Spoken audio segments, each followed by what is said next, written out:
I'm Robert Fairhead from Tall and True Short Reads and the Tall and True Writers website.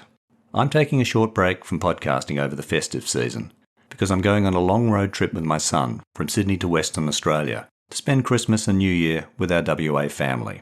But as I did during a break for Christmas 2022, I've put together a Kris Kringle collection featuring 3 episodes from the Tall and True Short Reads archive. Too Late Lenny, Episode 3, released 1st of October 2020. Between you and me, Lenny, there are more mourners at your funeral with the COVID restrictions than would have been graveside had you died before the pandemic. Streaming it over Zoom helps boost your numbers. Mind you, most of the faces on my computer screen are strangers, or I haven't seen for ages. Stuck in Time, Episode 54, released 22nd of June 2022. It's 1997. I'm 15, and Dad's delivering another lecture on my poor prospects. If you carry on like this, son, you'll end up in prison.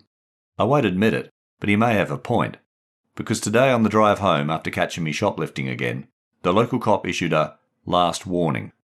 Family Reflections, Episode 73, released 9th of May 2023.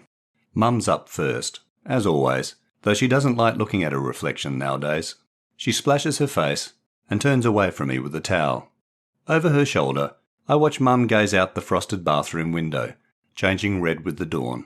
And when she turns back to hang up the towel, Mum's wearing her pained expression again, like she's failed to solve the riddle of life. At the end of each Kris Kringle episode, I'll explain when, why, and how I wrote the story. Too Late Lenny, a short story by Robert Fairhead. Between you and me, Lenny, there are more mourners at your funeral with the COVID restrictions than would have been graveside had you died before the pandemic. Streaming it over Zoom helps boost your numbers. Mind you, most of the faces on my computer screen are strangers, or I haven't seen for ages. I recognise your ex-wife, and your adult kids, vaguely, and a couple of old work colleagues. The last time I saw Lenny, he was tanned and healthy looking, which he attributed to playing golf. "You got to take up golf, Bob," he advised me during our lunch. "Chasing a ball on the fairways will get you back into shape." I chuckled and chewed my steak. "And you got to give up red meat," he went on, waving about a slice of salmon on his fork. "Cows graze and get fat. Fish are always swimming, so they don't drown. That's why eating fish is better for you. They're fit." Lenny and I had worked together in advertising. He thought up funny lines and I wrote body copy. We made a good team and had many good times and laughs. But Lenny got greedy and moved on, and without him my copy lacked a punchline. The firm let me go, and I blamed Lenny for it. We cut our ties, and I lost track of him. 2 years ago, out of the blue, Lenny called me. "Hey Bob, long time no hear. How's retirement? We should do lunch again." And so we did, regularly for the next year and a half. As always, Lenny did all the talking, waxing lyrical about golf and life. Like me, he had retired. Unlike me, his long-suffering wife had left him. He rarely saw his kids and grandkids, and old friends didn't return his calls, except for me. "You know, Bob, sometimes I wonder where I went wrong," Lenny ruminated during that last lunch. "Perhaps I was too focused on work and money and having a good time. I burned too many bridges." I opened my mouth and was about to explain to him how I felt he had betrayed me too. But before I could speak, Lenny laughed and added, "Thank God for golf, I say." 6 months ago, Lenny called with the shock news he had cancer. "It's inoperable," he told me, his voice suddenly croaky on the phone. "You know what I said to the doc, Bob? Bugger." I meant to visit Lenny, but with COVID and lockdown, I couldn't leave the house. We spoke a few times on the phone until he got too sick. Lenny said he was reaching out to family and friends to make amends. "But no one wants to talk to a dying man, Bob. That's why I like calling you." There and then, Lenny, I wanted to tell you how much it hurt me, but I didn't. And now you're 6 feet under on Zoom. It's too late, Lenny, but I forgive you. I wrote Too Late Lenny in July 2020 for Furious Fiction, a monthly 500-word short story competition run by the Australian Writers' Centre. The brief for July's Furious Fiction was that the story had to take place either at a wedding or a funeral, something had to be cut, and it had to include the words over, between, and under. I set Too Late Lenny at Lenny's funeral. Due to COVID restrictions, his funeral was streamed over Zoom. Our narrator Bob tells the tale, between you and me, of his friendship with Lenny and how it had been cut and rekindled. And the story ends with Bob watching Lenny's coffin lowered 6 feet under via Zoom. I didn't win Furious Fiction July, but I thoroughly enjoyed writing Too Late Lenny. However, when I shared it on Tall and True, I changed the narrative slightly. Bob's still our first-person narrator, but in the original version, he only addresses the reader. Revisiting the story, I thought it sounded better for Bob to speak to his old friend Lenny in the opening and closing paragraphs. Stuck in Time, a short story written and narrated by Robert Fairhead. It's 1997. I'm 15 and Dad's delivering another lecture on my poor prospects. If you carry on like this, son, you'll end up in prison. I won't admit it, but he may have a point. Because today on the drive home after catching me shoplifting again, the local cop issued a last warning. It's now 2022. I'm pushing 40, and I haven't talked to my dad in years. However, I heeded the cop's warning long ago and chose a different fork in the road, away from petty theft. I've had ups and downs, but I've never been to prison, and I live as distant as possible from my dad and his lectures. It's 1997 again, and Mum and Dad are arguing in the kitchen. Their raised voices and accusations fly back and forth like they're slugging it out at Wimbledon. You're too hard on him, and you're too soft. Cut him some slack. He needs discipline. I'm in the bedroom I share with my little brother, at the rear of the house, and we hear every shouted word through the paper-thin walls. My brother is humming a tune to himself, drawing a rainbow on our bedroom wall with coloured chalk. Dad will explode when he sees it, and he'll blame me.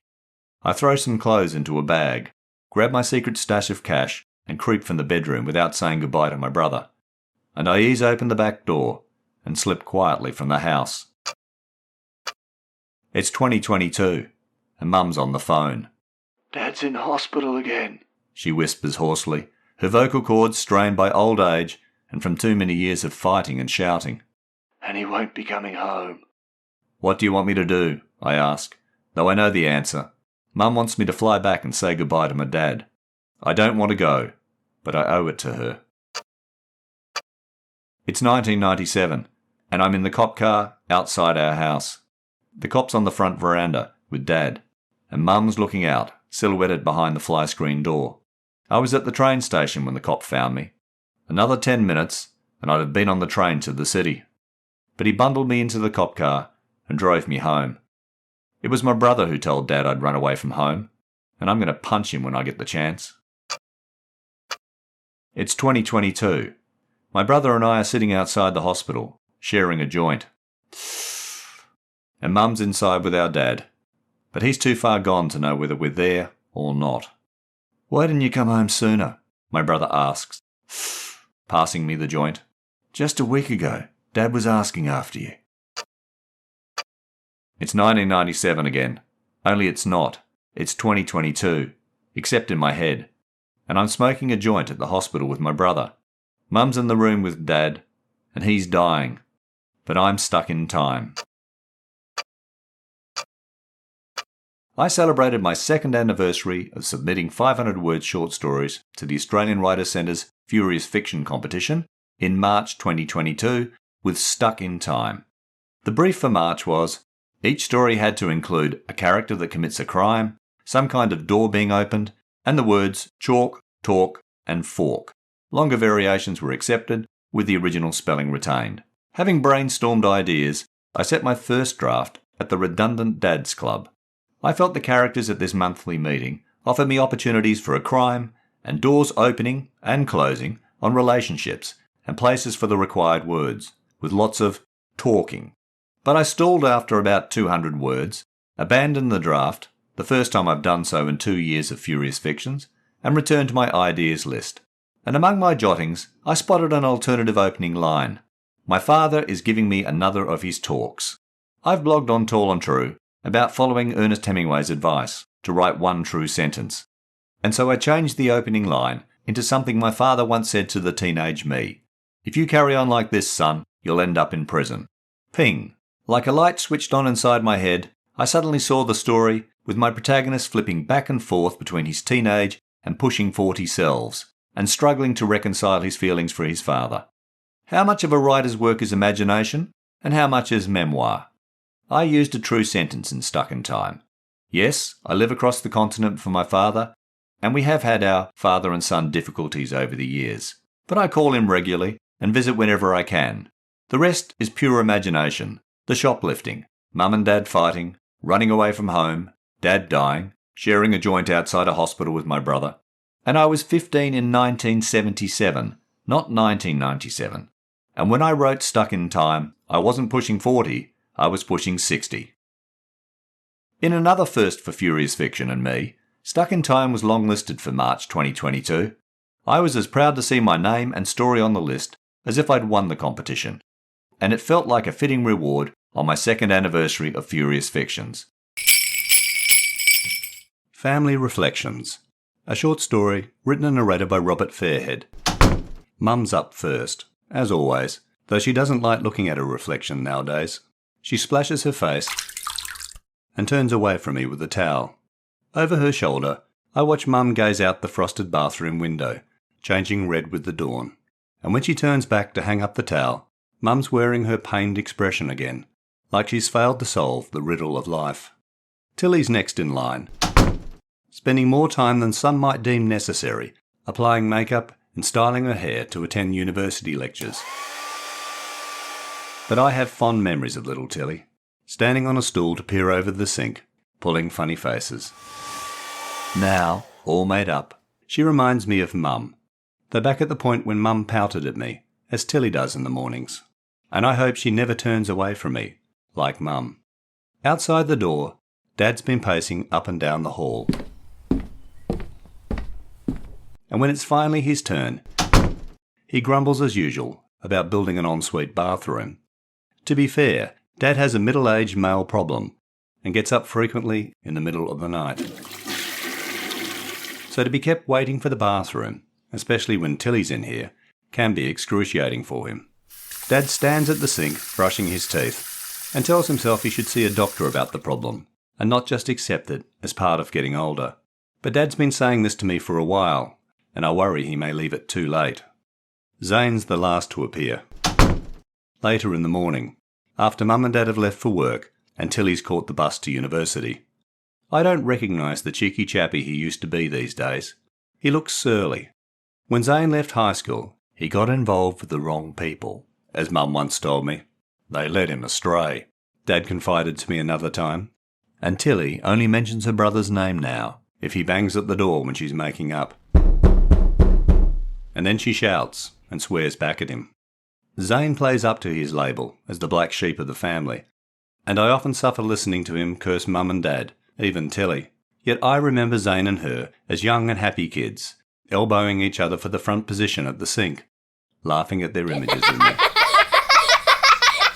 After the morning rush and Zane's late visit, there's little to entertain me until the evening, when the frosted window reddens, then darkens again, and I spend my day musing on the family and their lives beyond me in the bathroom. I wish Mum still felt confident in herself, that Dad would see a doctor, and that Tilly and Zane could be friends again. But selfishly, I also hope an ensuite and bathroom renovations won't end my involvement with the family. And I reflect, do they have any inkling of my feelings about them? I wrote Family Reflections, originally titled Morning Reflections, for the Australian Writers' Centre's April 2023 Furious Fiction Writing Challenge.